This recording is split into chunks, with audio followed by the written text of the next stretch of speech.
Well, thank you very much. Then I'm very pleased to have this opportunity to talk about my research today here. I have a background in communication studies with a on the focus of the sociology, and my academic interest involved in around the international and the interethnic relations in East Asia, specifically the social dynamics, daily lives, and the broader crossing phenomena, as well as the possible ethnic relations on the former colonial societies within the regions. And in my contribution to this book, is about I examine the questions about translating the collective memories of the war into the soft power. As previous speakers have already gave really interesting discussions about the soft power definitions, and then so I rather skip that part and directly go to the my case illustrations. Okay. And then, as we are already aware, Japan played a significant role in a kind of causing widespread damage to Asian country before and after the World War II. And then after the war, the Japanese government has actively sought to rebuild the relationship with Asian nations through various forms of compensations and other initiatives. Today, the Asia has developed to become a region that play a central role in the global economy, to the extent it has been called Asian century. On the other hand, Japan has failed to properly deal with the post-war situations and reflected on its war experience. As a result, even after 80 years, it seems that it has still not fully digested its war experience, and thus Japan finds itself in the prolonged post-war period or state. And Japan, as a defeated nation, adopted an educational approach that leaned toward the complete denial of its wartime actions. Incidentally, Japan has a strongly have a tendency to avoid a war at all cost, and we find it a little bit interesting result in a war value survey. This study looks at response to the questions of if you are willing to fight for your country.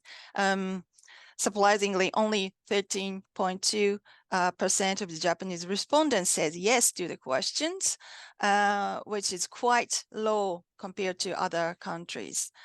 In general, there are high proportions of the people answering "I don't know" to the questions in the survey questionnaire is a really typical Japanese response. And on this question as well, many answers that they don't know, but it cannot assume that all of them are lean toward the no, but it doesn't necessarily mean that they are likely to answer yes. So either. So it's sure that very few are willing to commit themselves to the fight for the country, in other words, Japan have become really less patriotic. And this is because Japan has not been able to properly internalize the war experience. And then when the Asian country raised the issue of the war responsibility, and often they are fringe and then withdraw into the small shell of the nationalism for their self-preservations or protections. And after the war, General MacArthur of the General Headquarters from the United States reportedly said that Japan was a 12-year-old boy. Although Japan is now the aging society, but the mindset is still the same as it was then, as a kind of immature teenager with insecurity about itself. In reality, the country's image is created in the context of the international relations and with the combinations of many factors, which can lead to this citizens to develop feelings of the friendship or hostility, like or dislike. Therefore, not all bad feelings toward Japan can be attributed to the actions in the war. Yet, in terms of the relationship of Japan with China and South Korea, more people have a negative perceptions of Japan than the positive one, and many Japanese understand it because of the wartime experience. The graph now I'm showing is illustrate the sentiment towards Japan in China and South Korea. The sharp downturns in a sentiment towards Japan in China in 2013 can be largely attributed to the nationalizations of the Senkaku Islands or Diaoyu Islands in China by Japan. For Japan and South Korea regions, it is also thought to have caused by the move over the sovereignty of the border islands. In Japan, we call Takeshima, and in Korea, it's called Dokdo. And then the former president, the Park Lee-myung-bak, is actually landed to the island, and the Japan or Japanese society is really, really furious about that. So, however, the situations were turned. Actually, it's kind of incident which involved in the sovereignty as well as the kind of national land or territory, but the situations were turned too into the blaming of the difference in historical perceptions in both cases. And it's always developed to the battle of the memory to see which memory is correct and which one is wrong.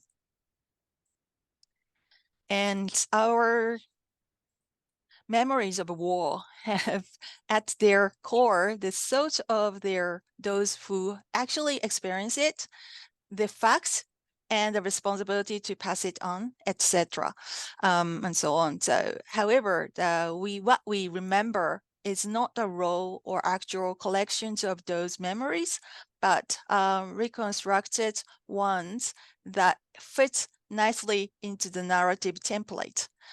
A narrative template or model narratives is there in a narrative setting and reconstructs the memories using that core information.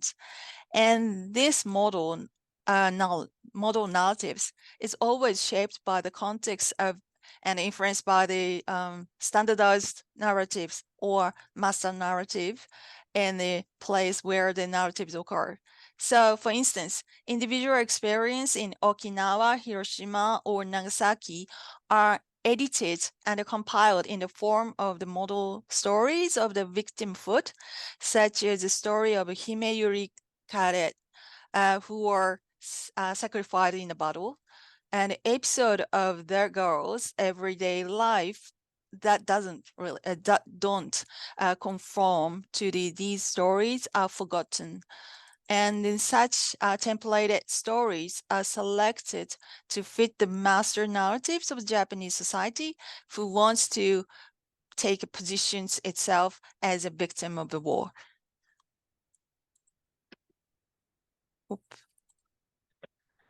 And within a global society, each country shapes its memory in its national context, which continue to reconstruct its memory under the influence of the context of the global master narratives and the interactions of each countries with each other. And in the context of the global society, there is an international competitions as to which country memory should be the basis for the global master narratives.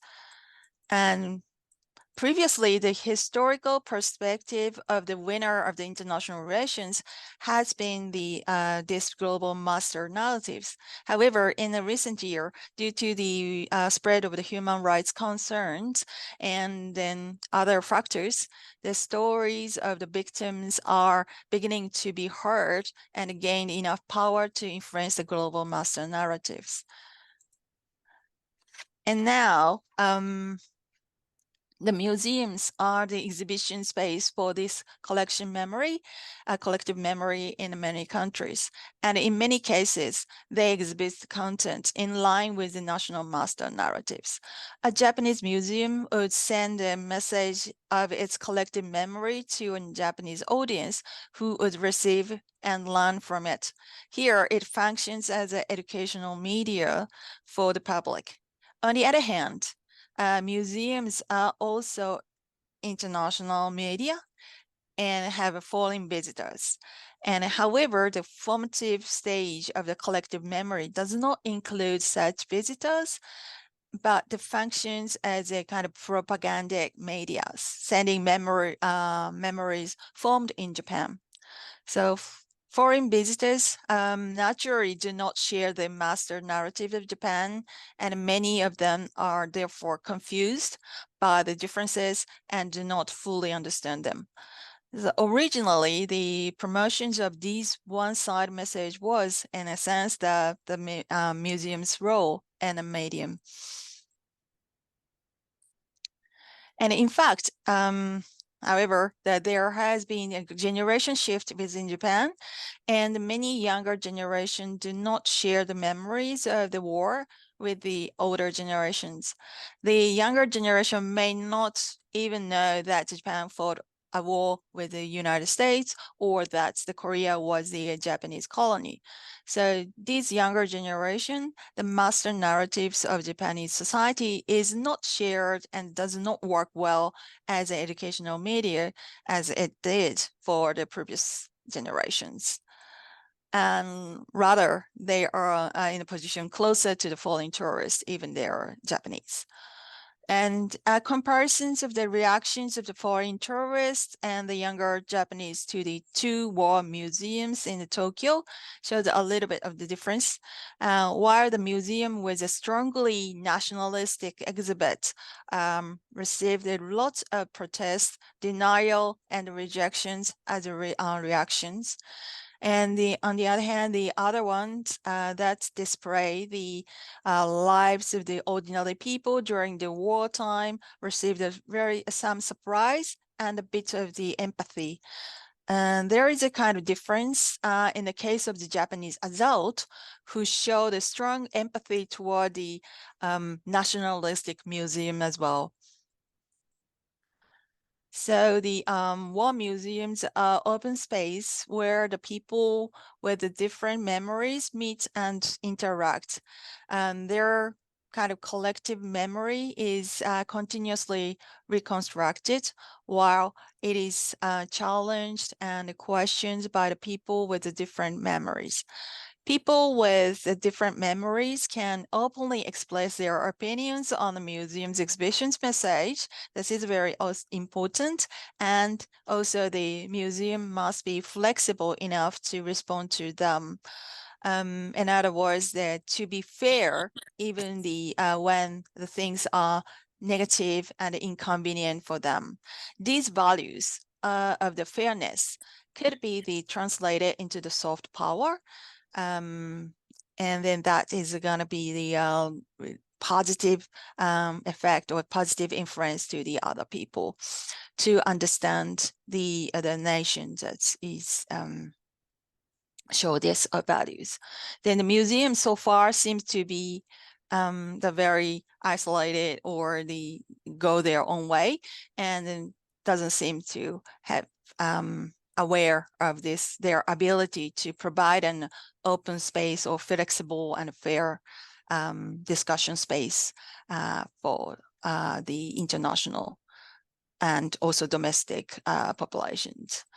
And on the other hand, the both nationalistic victimizations or accusing of the other sides of the different memories of the dark history can be counterproductive from the perspective, the soft power.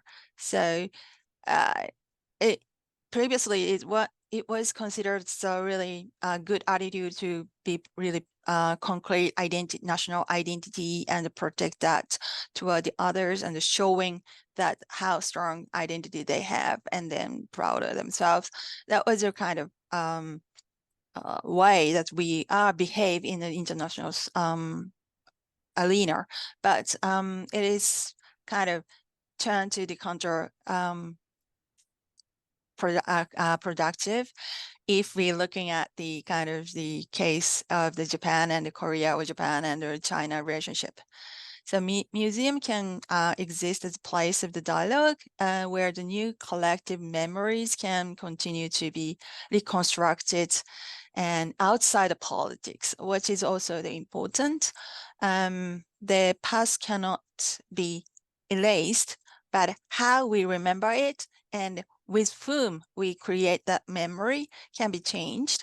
And then being sincere to the past or not closing the door on dialogue or embracing the dynamism or changing.